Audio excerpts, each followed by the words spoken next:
Sir नमस्कार। नमस्कार sir. Sir क्या नाम लिखते हैं आप? मेरा नाम हेमंत दास है। हेमंत दास जी, आप ये बताइए कि यहाँ पर जो आज आयोजन चल रहा है संत रामपाल जी महाराज जी का, यहाँ बहुत बड़ा विशाल काय जो हमने देखा, बहुत भीड़ भाड़ है और यहाँ पर लाखों की संख्या में लोग इकट्ठा हुए हैं। आखिर यहाँ पर ये क्यों एकत्रित हुए हैं? देखिए, जो आज यहाँ संत रामपाल जी महाराज जी के सानिध्य में 3 दिन का विशाल भंडारा चल रहा है, ये गरीबदास जी महाराज जी के बोध दिवस के उपलक्ष्य में चल रहा है जी। संत रामपाल जी महाराज जी एक ऐसे इकलौते संत हैं जो शास्त्रों के आधार से अनुकूल भक्ति देते हैं जी। तो वो आज संत रामपाल जी महाराज जी का ये गरीबदास जी महाराज जी के बोध दिवस के उपलक्ष्य में ये भंडारा चल रहा है जी। सर एक चीज़ और बताइए हमें कि जैसा कि यहाँ पर हमने देखने को मिला है, जैसा कि हमने देखा कि यहाँ पर ये दूर दूर से लोग यहाँ पर आ रहे हैं और यहाँ पर मैंने एक चीज़ बहुत अच्छी देखी, यहाँ पर एक भी व्यक्ति मुझे कोई ऐसा नहीं मिला जिसके हाथ में या तो बीड़ी हो या कोई सिगरेट हो या कोई किसी प्रकार की तम्बाकू का कोई सेवन करने वाला व्यक्ति हो। मुझे ऐसा कुछ नहीं मिला। यहाँ पर मैंने बहुत छानबीन की इस पूरे ग्राउंड के अंदर और अंदर भी बाहर भी। इसका क्या कारण है? देखिए, यही पहचान होती है संत की। जो संत होता है पूर्ण संत जिसे कहते हैं, क्योंकि संतों की भरमार है। वैसे अब बता दूं मैं, संतों की भारत भूमि में भरमार है। संत अनेकों प्रकार के संत हैं। अंधे, गूंगे, गुरु, घणे, लंगड़े, लोभी, लाख और साहिब से परिचय नहीं किया बनावे साख। इन्हें कोई ज्ञान नहीं है जो साहिब से मिलाने वाला हो। वो केवल एक होता है जो गीता अध्याय 4 के श्लोक नंबर 34 के अनुसार जो तत्वदर्शी संत जिसे कहा गया है, वो केवल तत्वदर्शी संत जगत गुरु तत्वदर्शी संत रामपाल जी महाराज जी हैं। उनके वचन में पावर होती है। जितने भी यहाँ पर आपको ग्राउंड में जो दर्शक दिख रहे हैं, जितने भी यहाँ पर सेवादार हैं या भगत जन हैं, इनको परमात्मा ने नाम उपदेश देते ही एक ऐसी शब्द शक्ति दे देते हैं, उससे उनके सारे विकार दूर हो जाते हैं। चाहे वो पहले गुटखा खाते हो, चाहे बीड़ी पीते हो, चाहे सिगरेट पीते हो, चाहे शराब पीते हो, चाहे मांस खाते हो, किसी भी प्रकार के उनके पास व्यसन हो, लेकिन जब परमात्मा की शरण में जो आते हैं संत जी, जब उन्हें नाम उपदेश देते हैं तो उनकी वचन में ऐसी पावर है कि नाम उपदेश देने के बाद तुरंत ही उनके विकार खत्म हो जाते हैं और वो मंत्र जो शक्ति देते हैं उसकी पावर के अनुसार उनके सारे विकार दूर हो जाते हैं, तो वो निर्विकार हो जाते हैं। तो ये संत की पहचान होती है। तो उस संत के यहाँ आपको ऐसा कोई भी ऐसा शिष्य नहीं मिलेगा आपको कि जिसके पास माचिस की तीली भी मिल जाए। बीड़ी, गुटखा, सिगरेट, नशा तो बहुत बड़ी दूर की बात है। तो ये पूर्ण संत की पहचान होती है इससे जी। सर एक चीज़ और मैं आपसे पूछूंगा, मेरा नेक्स्ट सवाल है कि जैसा कि और भी जैसे लोग अनुयायी हैं और भी धर्म गुरुओं के पास अनुयायी हैं और वो अपने मतलब गुरु बना रखा है और उनके काफ़ी करोड़ों में भी उनके फॉलोअर्स हैं, लेकिन देखा ये जाता है कि वो फॉलोअर्स जितने भी हैं उनके, तो वो अब उनके बताए अनुसार जो उनके गुरुजी बताते हैं, उनकी बताए अनुसार वो साधना करते हैं लेकिन कर नहीं पाते। और हम देखते हैं कि वो तो कहते हैं कि भाई नशा छोड़ दो, लेकिन वास्तव में उनके अनुयायी नशा नहीं छोड़ पाते हैं। उसका कारण मतलब आपके कहने के अनुसार कि उनके पास सही साधना नहीं है, और क्या कहेंगे और क्या कारण है कि वो जो नशा नहीं छोड़ पाते हैं? देखिए, मैंने बताया ना, जितने भी धर्म गुरु हैं कोई भी हो, वेशभूषा से संत की पहचान नहीं होती है। वेशभूषा बना लेने से संत नहीं होता है। अब अपने देश में सबसे बड़ी विडंबना है तो यही बात है कि जब आदमी को भगवा कपड़ा पहने दिखाई दे जाए, बढ़िया लंबी लंबी जटाएं दिखाई दे जाए, बढ़िया माथे पे चंदन रचा हो और बढ़िया गले में कंठी माला हो, उसी को संत मान बैठते हैं। तो ये सबसे बड़ी विडंबना है। उसको पहचान संत, उसकी पहचान संत की वो नहीं है। जो मूल पहचान होती है उसके ज्ञान से होती है। तो आज भारत भूमि पर वो परम पूज्य संत रामपाल जी महाराज जी ही एक ऐसे इकलौते संत हैं जो वेशभूषा से नहीं, उनके अमृत वचनों से संत की पहचान होती है। तो संत रामपाल जी महाराज जी जो ज्ञान देते हैं, उस ज्ञान में ऐसी पावर है, उनके मंत्रों में ऐसी पावर है कि नशा ऑटोमेटिक छूट जाता है, उनके वचनबद्ध हो जाते हैं। जैसे एक मान के चलो कोई प्रधानमंत्री हो, उदाहरण के लिए प्रधानमंत्री कह दे कि आज ही यहाँ से हिसार तक पक्की सड़क डाल दो, कल से काम चालू हो जाएगा। आम आदमी जितने यहाँ पे हजारों लोग हैं सब चिल्ला चिल्ला के बोलते रहो वही शब्द कि आज यहाँ से हिसार तक रोड डाल दो, क्या डल जाएगी? नहीं डलेगी। नहीं डलेगी। क्यों नहीं डलेगी? कि उनके वचन में वो पावर नहीं है। वही शब्द अगर वो प्रधानमंत्री बोल देगा तो उसके वचन में वो पावर है, वो तुरंत लागू हो जाएगी, वो तुरंत उस पर कार्यशील हो जाएगी, वो तुरंत वो काम चालू हो जाएगा। इसी प्रकार आध्यात्मिक के जो जैसे संत होता है ना, जो आध्यात्मिक का जो तत्वदर्शी संत होता है, अधिकारी संत के द्वारा वचन बोला हुआ वो अपने आप ऑटोमेटिक विधान में लागू हो जाता है। हमारा संविधान आध्यात्मिक हमारे सिलेबस होते हैं, सिलेबस के द्वारा बताया गया जो हमारे सिलेबस में, जैसे गीता जी में बताया है, गीता अध्याय 4 के 34 में मैंने बताया, वो तत्वदर्शी संत के वचन में वो पावर होती है कि वो जब बोल देता है तो संत वचन पलटे नहीं, चाहे पलट जाए ब्रह्मांड। ब्रह्मांड तो पलट सकते हैं लेकिन उस संत के वचन नहीं पलट सकते हैं, तो ऑटोमेटिक क्रियाशील हो जाते हैं, इनके सारे विकार दूर हो जाते हैं। सर आपने संत की परिभाषा बताई, हमारे जो दर्शक देख रहे हैं आपने संत की परिभाषा बताई, बहुत अच्छी परिभाषा बताई आपने। लेकिन मेरा एक और आपसे सवाल है कि संत रामपाल जी महाराज जी अक्सर जो अन्य धर्म गुरु हैं उनके बारे में टिप्पणी करते रहते हैं, उनके बारे में कुछ कमियां निकालते रहते हैं। आखिर क्यों ऐसा वो संत रामपाल जी महाराज करते हैं? क्योंकि कहा जाता है कि हमें किसी व्यक्ति की भी बुराई नहीं करना चाहिए, लेकिन संत रामपाल जी महाराज अक्सर जो अन्य धर्म गुरु हैं उनके पर टिप्पणियाँ करते रहे, उनकी कमी निकालते रहते हैं, क्या कारण है? देखिए आपने बहुत अच्छी बात की है, संत रामपाल जी महाराज जी टीका टिप्पणी करते हैं, लेकिन आपको लगता है कि वो टीका टिप्पणी करते हैं। देखिए अगर जो सच बोल दे, जैसे कोई दो नोट है नकली और असली, अगर कोई बता दे जानकार के ये आपका नोट नकली है, अगर उसने बचा दिया, आपको बता दिया कि सच्चाई बता दी, तो क्या वो टिप्पणी हो गई, गलत हो गया? इसी प्रकार संत रामपाल जी महाराज जी हैं जो अपने आध्यात्मिक, संत रामपाल जी महाराज जी अपनी तरफ से एक भी बात नहीं बोलते हैं। आप कभी भी उनका देख लेना, जब भी संत रामपाल जी महाराज जी बात बोलते हैं तो अपने जितने भी आध्यात्मिक सिलेबस हैं उन सारे सिलेबस के रिफ्लेक्स देते हैं, उनके अध्याय नंबर, श्लोक नंबर, प्रमाण सहित बताते हैं। तो संत रामपाल जी महाराज जी किसी की निंदा नहीं कहते हैं। संत रामपाल जी महाराज जी तो ये कहते हैं कि निंदा कभू ना कीजिए, मतलब किसी भी, तो ये भी कहते हैं कि तिनका की भी निंदा नहीं करनी चाहिए। निंदा किसी की भी करना बुरी बात होती है। संत रामपाल जी महाराज जी ना तो अपने शिष्यों से कहते हैं कि किसी की निंदा करो, ना संत रामपाल जी महाराज जी किसी की निंदा करते हैं, लेकिन सच्चाई जरूर बताना चाहिए। जैसे अगर 2 2 4 होते हैं, अगर कोई कह रहा है कि 2 2 5 होते हैं, और अगर जानकार आदमी कह दे कि 2 2 4 होते हैं, तो निंदा होगी? बताइए आप। संत रामपाल जी महाराज जी ऐसी कौन सी बात कहते हैं जो अन्य धर्म गुरुओं की निंदा हो जाती है? जिसमें हमारे सदग्रंथ सनातन के हैं कि नहीं हैं? और सनातन के सदग्रंथ जो खोल के दिखा रहा है उसे तुम निंदा करने वाले कह रहे हो। और जो मनमुखी बातें कर रहा है, जो गीता अध्याय जैसे 16 के श्लोक नंबर 23 में कहा गया है, जो पुरुष शास्त्र विधि को त्याग कर अपनी इच्छा से मनमाना आचरण करता है, ना तो उनका मोक्ष होता है, न गति होती, न किसी प्रकार का सुख सिद्धि होती है, उनको तो तुम संत मान रहे हो। इसलिए तुरंत कहा है 24 में, हे अर्जुन तेरे लिए कर्तव्य और कर्तव्य की व्यवस्था में शास्त्र ही प्रमाण है। और जो शास्त्रों से प्रमाण दे रहा है उसे तुम यार निंदा करने वाले बोल रहे हो।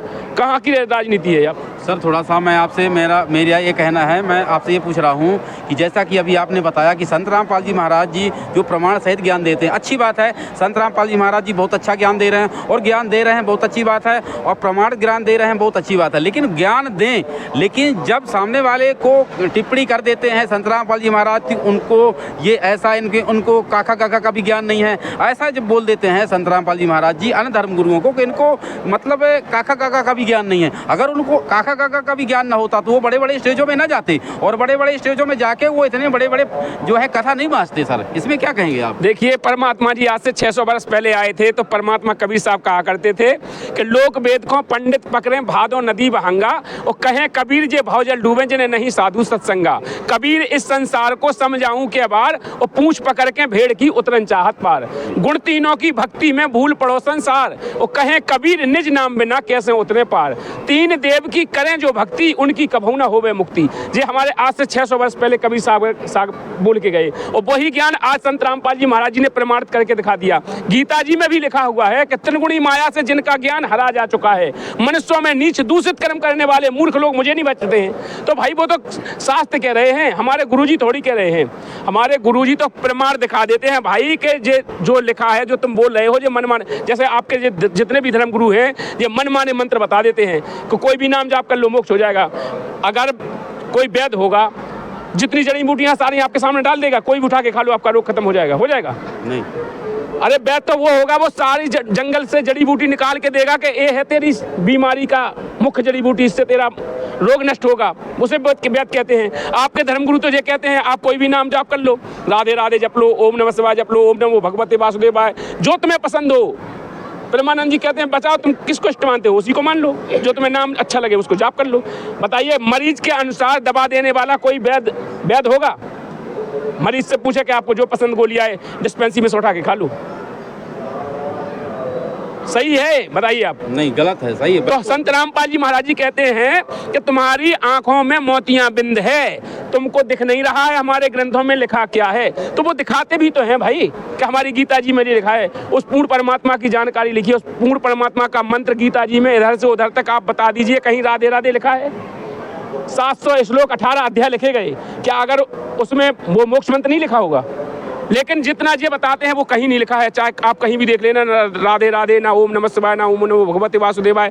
अरे मनुष्य जीवन का कल्याण कराने के लिए गीता जी का ज्ञान बोला गया, ना कि कथा कहानी बनाने के लिए नहीं बोला गया, रोजी रोटी चलाने के लिए नहीं बोला गया।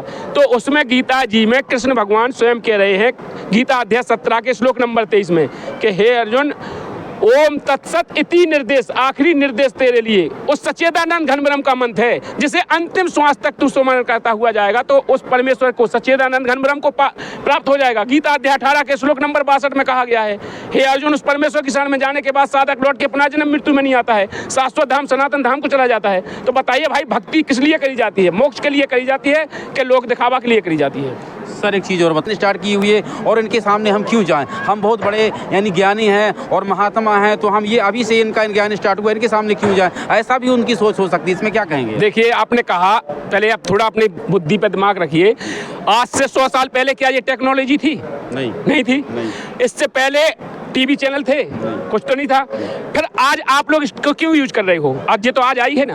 आप 100 साल पहले आप लोग जैसे घर बैठ के चिट्ठी लिख के डालते थे, डाल दो। क्यों ये मोबाइल लेके आप बात करते हो? आप पहले पैदल जाया करते थे, पैदल जाओ, ये गाड़ी घोड़ा क्यों लेके घूमते हो? अरे भाई, समय बदलता है, समय के साथ साथ परिवर्तन होता है, तो हमको भी बदलना पड़ता है। तो आज हमारे सामने वो ठीक है, आज हमारे गुरुजी 20 साल बाद आए और वो 100 साल पहले के हैं, तो उनका ज्ञान उठा के मिलाओ ना, किसका ज्ञान सही है। और अगर सही ज्ञान वाले की तरफ जाना चाहिए कि हम मनमुखी के साथ जाने चाहिए। देखो, हमें अंधविश्वास में नहीं फंसना है, हमारा उद्देश्य है जन कल्याण हो। हम किसी की निंदा नहीं करना चाहते हैं, हम ना इस चैनल के माध्यम से निंदा कर रहे हैं, हम सच्चाई लोगों तक पहुंचाना चाहते हैं। हमारे सदग्रंथों में लिखा क्या है, हमारी जनता आज उस ग्रंथों से अनभिज्ञ है। आज तक जनता जितनी, जो आप कह रहे हैं ना करोड़ों में फॉलोअर्स है, उनसे आप पूछ लीजिए, जो कहते हैं कि सनातन का झंडा लेके सबसे आगे हो जाते हैं। अभी आपने देखी होगी रैली निकली थी, आपने देखी होगी दिल्ली से लेके के एक रैली निकली थी मथुरा तक, धीरेन्द्र शास्त्री की, और एक निकली थी गढ़ा से लेकर के ओरछा तक। जितने भी वहाँ आए थे, ये सारे जितने भी आए थे, कौन आए थे? हम ही में से भाई आए थे। इनसे पूछ लो कि सनातन की परिभाषा क्या है ना, सनातन की परिभाषा का पता नहीं है। अब जब उनके चेलों को सनातन की परिभाषा का पता नहीं, तो क्या उनके गुरुओं को पता नहीं है? उन्हें इतना ही नहीं बताया कि सनातन की परिभाषा क्या होती है, सनातन किसे कहते हैं? आप बताइए, आप विश्वास करते हैं? जो ये कह देते हैं धीरेन्द्र शास्त्री के मन की बात बता देते हैं, मन की बात बता देने से लोगों का कल्याण हो जाएगा? नहीं, मन की बात बताने से लोगों का कल्याण नहीं होगा। अरे उनकी अगर हमने बता दी कि तुम्हें जा बीमारी है, वो तो डॉक्टर भी बता दे जा बीमारी है, लेकिन इलाज ना करे तो क्या तुम्हारी बीमारी मिट गई? बता भी नहीं। उसका समाधान कर देना ही उसका कल्याण है। तो वो समाधान करके दिखाया किसी का? आज संत रामपाल जी महाराज जी की शरण में आने के बाद करोड़ों ऐसे लोग हैं यहाँ पे, हजारों नहीं करोड़ों लोग अनेकों प्रकार की बीमारी से ग्रस्त थे। संत रामपाल जी महाराज जी का नाम उपदेश लेने मात्र से करोड़ों लोगों की बीमारी ठीक हो गई। तो ये वचन में पावर होती है, पूर्ण संत की यही पहचान होती है। पूर्ण संत जब वो नाम उपदेश देता है, उस नाम में ऐसी वचन में पावर होती है, वो पूर्ण परमात्मा जो मंत्र देता है उससे असाध्य रोग से रोग काट देता है। क्योंकि हमारे वेद बता रहे हैं ना कि साधक के घोर पाप से भी पाप को काट देता है। सतनाम हृदय धरो भयो पाप को नाश, जैसे चिंगारी अग्नि की पड़े पुराने घास, टनन घास रखा हो एक चिंगारी डाल दो तो वो नाश हो जाता है। इसी प्रकार संत रामपाल जी महाराज जी जो मंत्र देते हैं उससे घोर पाप से भी पाप नष्ट हो जाते हैं, और पाप नष्ट हो जाएंगे तो जीवन में सुख हो जाएंगे, यहाँ भी सुख हो जाएंगे। वो मोक्ष मार्ग के लिए तो प्रमाण देते हैं कि हमारे शास्त्रों में प्रमाण है। हमने अभी आपको बताया था गीता जी में प्रमाण है, गीता अध्याय 18 के श्लोक नंबर 62 में, उस परमेश्वर की शरण में जाने के बाद साधक लौट के पुनः जन्म मृत्यु में नहीं आता है। तो वो पूर्ण परमात्मा कौन है, उसके पाने की विधि क्या है? ये केवल संत रामपाल जी महाराज के पास है, इन धर्म गुरुओं के पास किसी के पास नहीं है। मैं दावे के साथ इस बात को कह सकता हूँ। सर एक चीज़, जैसा भी आपने धीरेन्द्र शास्त्री का नाम लिया, धीरेन्द्र शास्त्री जी के यहाँ जो भी लोग जाते हैं, जो भी उनके फॉलोअर हैं, और एक अनुद्राचार्य जी हैं, उनके पास भी जो फॉलोअर हैं, वो लोग लहसुन प्याज खाना बंद कर देते हैं। कितनी बड़ी पावर है उनके अंदर, उन गुरुओं के अंदर, कि वो लहसुन प्याज खाना बंद करवा देते हैं अपने अनुयायी। बिल्कुल आपने ठीक कहा, लहसुन प्याज बंद करा देते हैं, मांस मंद रखा हो उसको छूट दे देते हैं, लहसुन प्याज बंद करा देते हैं। हम हजारों फॉलोअर्स बता देंगे धीरेन्द्र शास्त्री के, अनुद्राचार्य जी के, जो सरेआम बीच चौराहे पे मांस मंदरा काट के खाते हैं और फिर जाके उनके झंडा लेके सबसे आगे हो जाते हैं कि सनातन का, कि हम हिंदू राष्ट्र बनाएंगे। तो बताइए, लहसुन प्याज छोड़ देना, मांस खाना सही है? शराब पीना सही है? ऐसा एक शिष्य बता दो, उनके एक भी ऐसा गुरु बता दो जिसका, कोई भी भारत में जितने धर्म गुरु हैं, मैं ये नहीं कह रहा हूँ, एक ऐसा धर्म गुरु बता दो जिसके शिष्य, जितने भी शिष्य हों, किसी भी प्रकार का व्यसन ना करते हो, ना बीड़ी गुटखा शराब मीट मछली जुआ किसी प्रकार का व्यसन न करता है कोई भारत में ऐसा गुरु? बताओ हमें, आप बताओ, मीडिया वाले हो आप, एक गुरु का नाम बता दो जिसके सारे शिष्य ऐसे हों, किसी भी प्रकार का नशा न करते हो। मैं सीना ठोक के कहता हूँ संत रामपाल जी महाराज जी इकलौते ऐसे, विश्व के अंत ऐसे परम पूज्य संत रामपाल जी महाराज जी का शिष्य कोई भी ऐसा नहीं है जो व्यसन करता हो, किसी भी प्रकार का नशा करता हो। अगर आप सोशल मीडिया वाले हैं, आप बता दीजिए, एक संत का नाम बता दीजिए। मैं आपसे कह तो रहा हूं, मैं आपके साथ चल दूंगा। सर देखिए, जैसा कि अभी आपने कहा कि यहाँ पर कोई संत रामपाल जी महाराज जी संत के अलावा और किसी संत के पास ऐसे फॉलोअर नहीं हैं जो किसी भी तरह का नशा ना करते हों, तो जैसा आपके कथन अनुसार मुझे तो ये लग रहा है कि जैसा आप बता रहे हैं, आपके कथन अनुसार जितने भी लोग हैं इन धर्म गुरुओं को छोड़कर और अगर संत रामपाल जी महाराज जी के पास आ जाएंगे तो उन धर्म गुरुओं का क्या होगा? उनके बारे में थोड़ा सा हमें बताइए। देखिए, अगर आज आ जाएंगे तो उनकी इज्जत रह जाएगी, और वो धर्मगुरु भी अगर आज आ जाएंगे, हमारे वो दुश्मन नहीं है, हमारे कोई बुरे नहीं हैं। हम भी उनसे निवेदन करते हैं, बार बार प्रार्थना करते हैं। हमारे कई भाइयों ने सोशल मीडिया के माध्यम से, जब प्रेमानंद जी महाराज जी ने कहा था कि कोई ऐसा हो कि मेरी किडनी ठीक कर दे, मैं उसके साथ चल दूंगा, तो हमारे कई भाइयों ने प्रार्थना की थी कि वीडियो के माध्यम से की थी, वैसे की है कि महाराज जी आप संत रामपाल जी महाराज जी से नाम का उपदेश ले लो। मैं गारंटी देता हूं इस बात की, सीना ठोक के कहते हैं संत रामपाल जी महाराज जी कि कैंसर नहीं, कैंसर का बाप भी हो तो ठीक हो जाएगा। आप नाम उपदेश ले लो, मर्यादा में रह के भक्ति करो, आपकी किडनी ठीक हो जाएंगी। सर थोड़ा सा आपने बताया, जो अच्छी बात बताई आपने, मुझे भी अच्छा लगा, लेकिन सवाल ये पैदा होता है कि वो लोग धर्मगुरु तो आ तो जाएं, लेकिन आज वो जिस पद पर बैठे हुए हैं वहाँ पर उनको मान्यताएं मिली हुई हैं, तो क्या यहाँ आने के बाद उनको भी यहाँ कोई पदाधिकारी या कोई पद मिल सकता है क्या उनको यहाँ आने के बाद? जी, बहुत अच्छी बात की है आपने। यहाँ पदाधिकारी नहीं होते हैं, यहाँ तो सब सेवादार होते हैं। सेवा जरूर मिल जाएगी, अगर सेवा करना चाहें तो सेवादार होते हैं। यहाँ पर जितने भाई हैं इन सबको सौभाग्य है कि आज परम पूज्य संत रामपाल जी महाराज जी के द्वारा सेवा का अवसर मिला है। यहाँ पद नहीं मिलता है, यहाँ किसी की कोई छोटे नीचे ऊंचे पद नहीं होते, यहाँ सबको समान सेवा है। चाहे वो किसी भी प्रकार की सेवा करता हो, वो सेवादार रहता है। हम सबको सेवा का अवसर मिलता है, उनको भी सेवा का अवसर मिल जाएगा। मनुष्य जीवन से उन्हें छूटने का एक मौका मिल जाएगा, उनका कल्याण हो जाएगा। मैं चाहता हूँ, उन भाइयों से प्रार्थना करता हूँ, चाहे कोई भी धर्मगुरु हो, संत रामपाल जी महाराज जी से नाम उपदेश ले लें, अपने शिष्यों को नाम उपदेश दिला दें, अपना कल्याण करा लें, उन चेलों का कल्याण हो जाने दें, क्योंकि वो बुरे नहीं हैं। परमात्मा जी कहते हैं, निंदक मोरो ना मरे, ना मर जाए कबीर, उठत भोर निंदा करे निर्मल हो शरीर। और निंदक मोरो ना मरे, बसे ना हमसे दूर, और घेर गांव की गंदगी जैसे साफ करत है सूर। हम किसी की निंदा नहीं करना चाहते हैं, ना निंदा करते हैं, और निंदा करने वाला हमसे दूर ना बसे। परमात्मा तो कहते हैं हमारे साथ में रहे, क्योंकि उसके निंदा करने से हमारे विकार दूर रहते हैं। तो यहाँ संत रामपाल जी महाराज जी के यहाँ पद तो नहीं मिलेगा, लेकिन सेवा जरूर मिल जाएगी और उनका कल्याण हो जाएगा। सर ठीक है, आपने कहा उनको यहाँ पर कोई पद नहीं मिलेगा, सेवा मिल जाएगी। सवाल ये उठता है कि आज जो है तो मतलब वो आज उनको देखिए, उनके अनुयायी हैं, उनको पैसा देते हैं और वो जो दान देते हैं तो उनका घर चल रहा है, वो अच्छी अच्छी गाड़ियों में घूमते हैं, अच्छे अच्छे बंगले बना के रखते हैं और उनको ऐसो आराम मिल रहा है। लेकिन अगर वो यहाँ आ जाएंगे, ठीक है, यहाँ पर चलिए ठीक है, अगर वो सेवा के भाव आ जाए, लेकिन सवाल उठता है कि उनकी गाड़ी बंगले, रोजी रोटी का सवाल पैदा हो जाएगा। फिर वो कैसे उनका वो पालन पोषण हो पाएगा? समस्या यहाँ पैदा हो। देखिए भाई, किसी कि पराई संपत्ति ऐंठ करके धन ले लेना, पराई संपत्ति से अपना धन ले करके अपना परिवार का गुजारा करना, पाप की कमाई से अपने परिवार को चलाना क्या उचित है? बताइए आप। नहीं, यहाँ पर आपने, मैं भूल गया उस बात में, एक और मैं वहाँ ऑब्जेक्शन देना, एक रिफ्लेक्स देना चाहता हूँ। यहाँ पर जितने भी भाई हैं हमारे, यहाँ पर सब समान दृष्टि से सबको परमात्मा देखते हैं और सबको समान दृष्टि से रखते हैं। यहाँ पर कोई भी VIP, आप कहीं भी चले जाइए, VIP सीट नहीं मिलेगी किसी को।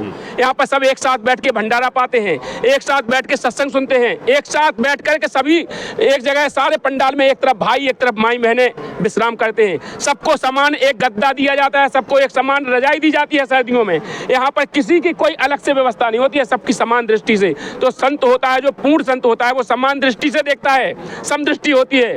तो यहाँ पर संत रामपाल जी महाराज जी के यहाँ कोई ऊंच नीच भेदभाव नहीं है, छुआछूत जाति पाति भी नहीं है। यहाँ तो संत रामपाल जी महाराज जी ने पहली लाइन में लिख रखा है, जीव हमारी जाति है, मानव धर्म हमारा, हिंदू मुस्लिम सिख ईसाई धर्म नहीं कोई न्यारा। यहाँ पर हम सब भाई बराबर के हैं, यहाँ कोई छोटा बड़ा नहीं है। जब परमात्मा हमारा एक है तो हम सब भाई एक हैं, वो हमारा पिता हमारा एक है, तो हम बच्चे अलग अलग कैसे हो सकते हैं? चलिए बंदी छोड़।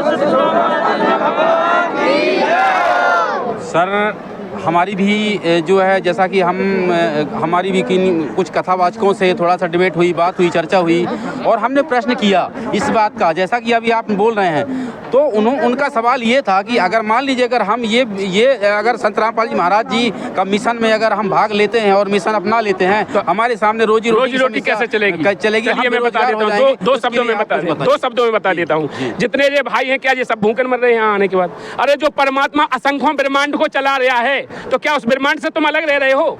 जब वो असंख्यों ब्रह्मांड चला के सबका धारण पोषण कहता है, गीता जी में लिखा है कि तीनों लोकों में रहकर सबका धारण पोषण कहता है, तो क्या वो तुम्हारा घर छूट जाएगा उसमें? तुम्हारा उन लोकों में नहीं है क्या? अरे तुम नेक नियत से अगर भक्ति करोगे तो परमात्मा हजारों ऐसे रास्ते खोल देगा, इससे अच्छे सुख मिलेंगे। परमात्मा सबका धारण पोषण करने वाला है। यहाँ चींटी से लेके हाथी तक सबका भंडारा कराता है भगवान। जब वो पूरे सबको खिला देता है, जब भगवान सोता है, तो क्या तुम इस पृथ्वी से अलग हो जाओगे क्या? इन हजारों लाखों करोड़ों लोगों को क्या ये बेघर हो गए हैं क्या? क्या ये भूखे सोते हैं इनके बच्चे क्या? सारी व्यवस्था परमात्मा ने, पूरे ब्रह्मांड जब चला रहा है, सारी व्यवस्था बना रखी है, तो सारी व्यवस्था उनकी भी परमात्मा कर देगा। नेक नियत की कमाई से उनके परिवार का, उनके बच्चों का, सबका कल्याण हो जाएगा। और अगर पाप की कमाई से वो तो नरक में जाएंगे, साथ में उन बच्चों को भी लेके जाएंगे, क्योंकि पाप की कमाई किसी की भी हो कभी भी फलती नहीं है। जब धन जुड़े अनीत का 10 बरस से आए, और जब 10 से 11 ही लगे सो जरा मूड से जाए, वो जरा मूड से लेके चला जाएगा। तो परमात्मा की अनेकों ऐसी वाणियाँ हैं जो इसलिए हैं कि हम इस बुराई से दूर हट जाएं। परमात्मा ने अनेकों ऐसी वाणियाँ बोली हैं जो किसी भी आत्मा को चोट करे, वो आत्मा उसकी पिघल जाए, परमात्मा की तरफ झुक जाए और परमात्मा से जुड़ जाए। परमात्मा को केवल इतना सारा जो दिखावा करना, परमात्मा को कोई उद्देश्य नहीं है।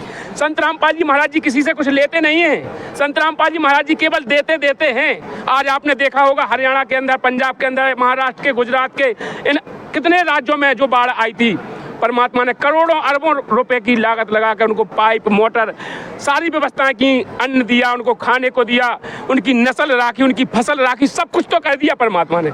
इनको क्या नहीं किया परमात्मा ने? तो जब इतने सब कुछ कर सकता है वो परमात्मा, तो क्या उनके लिए नहीं कर सकता है? चलिए, खाने की समस्या तो आपने बता दी, चलिए ठीक है, उनके पास रोजी रोटी का साधन। और सवाल एक चीज़ और फंस रही है सर, सवाल ये फंसती है, कुछ धर्मगुरुओं से हमारी बात हुई, उन्होंने बताया कि कल मान लीजिए अगर हम पलटी मार गए और हम अकेले चले गए वहाँ, जो हमारे आज करोड़ों फॉलोअर हैं, ये हमको जिंदा खा जाएंगे। बोले हमको कहाँ ढकेल के आप कहाँ जा रहे हैं? ये समस्या उनके सामने और खड़ी है। देखिए, इसमें कुछ बताएंगे। गुरु जो होता है ना, गुरु के वचन से शिष्य चलते हैं, ना कि शिष्य के वचन से गुरु चलता है। अगर ये चाहे ना, जो गुरु अगर एक दिन बोल देना कि आज से संत रामपाल जी महाराज जी की शरण में चलो, वो ही पूर्ण परमात्मा है और उनका ज्ञान सही है, तो वो सारे शिष्य भी आ जाएंगे, उनका भी कल्याण हो जाएगा, इनका भी कल्याण हो जाएगा। लेकिन ये मान बढ़ाई नहीं छोड़ रहे हैं। जो परमात्मा ने कहा है ना कि राज तजना सहज है, सहज त्रिया का नेह, और मान बढ़ाई ईर्षा दुर्लभ तजना ये इनकी मान बढ़ाई नहीं छूट रही है। इनको तो ये लग रहा है कि हमें यहाँ पर पद है, बढ़िया हमें मुड़ाछा बन रहा है, बढ़िया हमारे चरण सेवा हो रही है, वहाँ चले जाएंगे तो यहाँ सामान्य दृष्टि में जैसे सब भाई हैं ऐसे हम खड़े रहेंगे, हमें कौन पूछेगा, हमारे कौन पाँव पड़ेगा। तो इनको केवल अपनी लोक लाज और मर्यादा दिख रही है, ना कि इनको शिष्य नहीं दिख रहे। उन शिष्यों से तो अपना ये घर चला रहे हैं, वो सोच रहे हैं यस आराम हो रहा है, पिछली की न पाई, जो होगा सो देखा जाएगा। परमात्मा कहते हैं इस जन्म में जो करता है वो इसी जन्म से भरना शुरू कर देता है, और 84 लाख योनियां भोगने के बाद एक मनुष्य जीवन मिलता है। परमात्मा ने कहा है कि 184 भोग के पोपे अटकी आए, अब ऐसो 500 ना पड़े कि फिर 84 जाए। 84 लाख जन्म मिलने के बाद मनुष्य जीवन मिला है, अब ऐसे कर्म करके ना चले जाओ कि फिर 84 में चले जाओगी। इसलिए हमारी करबद्ध प्रार्थना है, उनसे बार बार निवेदन है। हमारी रामायण इसका संकेत देती है, बड़े भाग मानुष तन पावा, वो सुर दुर्लभ सब ग्रंथ न गावा। बड़े भाग से मनुष्य शरीर मिला है, और सतगुरु मिलना बड़ा दुर्लभ बताया है। सतगुरु मिलना बड़ा दुर्लभ बताया है। लखबा सूरा जूझ ही लखबा सावत दे, लाखों बार सूरवीर रहे हो, लाखों बे सामत दे, और लखबर यति यहान में तब सतगुरु शरण ले। सतगुरु मिलना भी बड़ा दुर्लभ है, और आज वो सौभाग्य इन सबको प्राप्त है, क्योंकि इस समय सबका जन्म है, मनुष्य जीवन है। अगर वो चाहें तो सतगुरु की शरण लेके अपना अपने बच्चों का सबका कल्याण करा सकते हैं। मैं इसलिए बार बार उनसे यही निवेदन करना चाहता हूँ, संत रामपाल जी महाराज जी का ज्ञान किसी भी एंगल से गलत नहीं है। संत रामपाल जी महाराज जी के शिष्य किसी भी एंगल से गलत नहीं है। संत रामपाल जी महाराज जी जो भी बात कहते हैं तत्व के आधार से, शास्त्रों के आधार से करते हैं। वो जो संत रामपाल जी महाराज जी के शिष्य है, उसी आधार से संत रामपाल जी महाराज जी के शिष्य बात करते हैं। धन्यवाद आपका हमारे चैनल में। सत साहिब जी।